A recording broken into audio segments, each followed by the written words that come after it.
Overthinking means you care too much about people, about outcomes, about everything. But here's the truth no one tells you.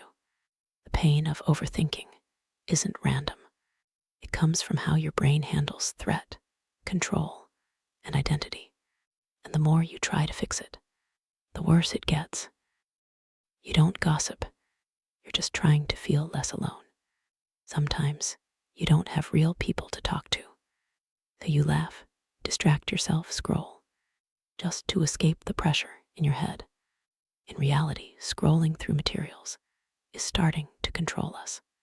For some people, even just 2 hours of loneliness before sleep can be enough to negatively affect the mind. Your brain isn't trying to hurt you. It's trying to protect you, just in the wrong way. But here the problem: temporary connection creates permanent emptiness. And deep down, you know it. Social media is learning to enjoy being alone is a superpower. Learning to enjoy being alone is a superpower that social media encourages.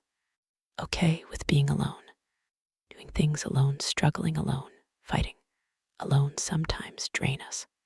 But in reality, being alone make us feel being ignored, and it is primary cause of overthinking.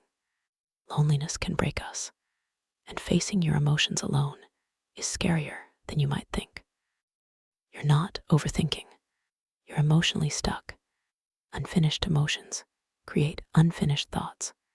That moment you keep replaying, that conversation, that mistake, that person. It's not in your head for no reason. Something inside you hasn't been processed yet. So your mind keeps going back again and again and again, trying to find closure that thinking alone will never give you. Not everything deserves your energy. Not every thought needs a response. And not every feeling needs a reaction.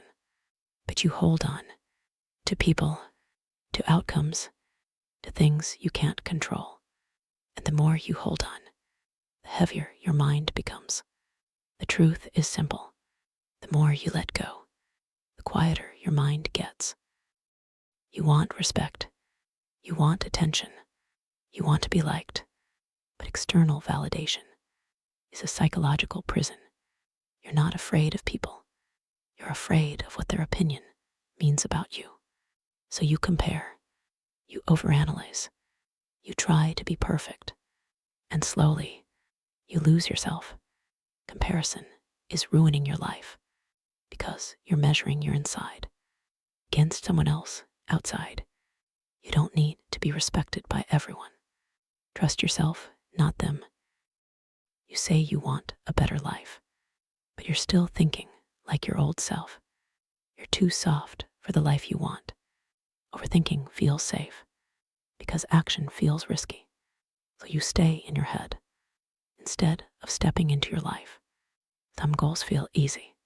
Others feel impossible because your identity isn't aligned yet. But in reality, we achieve some goals effortlessly and stay stuck on others. You don't need more motivation. You need a new version of yourself. You don't need more motivation. You need higher standards. Stop being comfortable with your own excuses. Growth isn't nice. It's uncomfortable. It's boring. It's repetitive. But so is regret. And one of them will cost you your future. Nowadays, marriage's future is very volatile. People are fragile, and relationships are fragile. Breakup are easy, but tolerating relationship is difficult for newer generation. Overthinking destroys relationships. Your mind creates problems, and your relationships end up paying for them. You read too much into things. You assume the worst. You try to control what you can't because you're afraid to lose people. But here's the truth. If you have to overthink someone, they're already not right for you. Sometimes you just have to let them go. You have to let yourself go. Better alignment of life is love without attachments. Let them be them, and let yourself be you. You don't need to stop your thoughts. You need to stop believing them. This is just a thought, not reality. Read that again. The moment you stop reacting to every thought, you take your power back. Peace doesn't come from controlling everything. It comes from not needing to.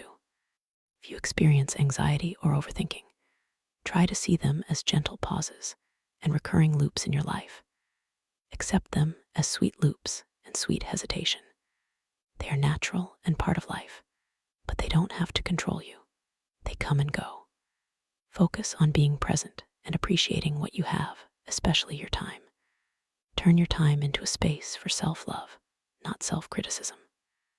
Sometimes we lose control, and other times we find it again. Try to mean for yourself. Try to be practical for others.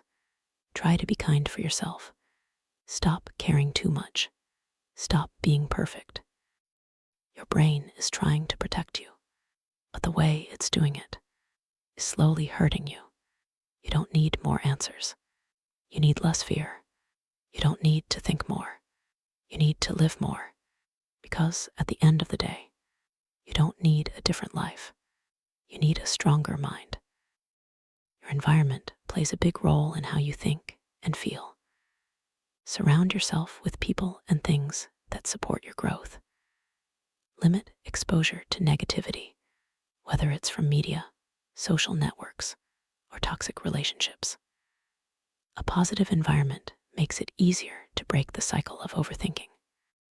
Gratitude is a simple but powerful way to shift your focus from what's wrong to what's right. Each day, take a moment to notice something you're grateful for. This practice can help you break free from negative thought patterns and cultivate a more positive outlook.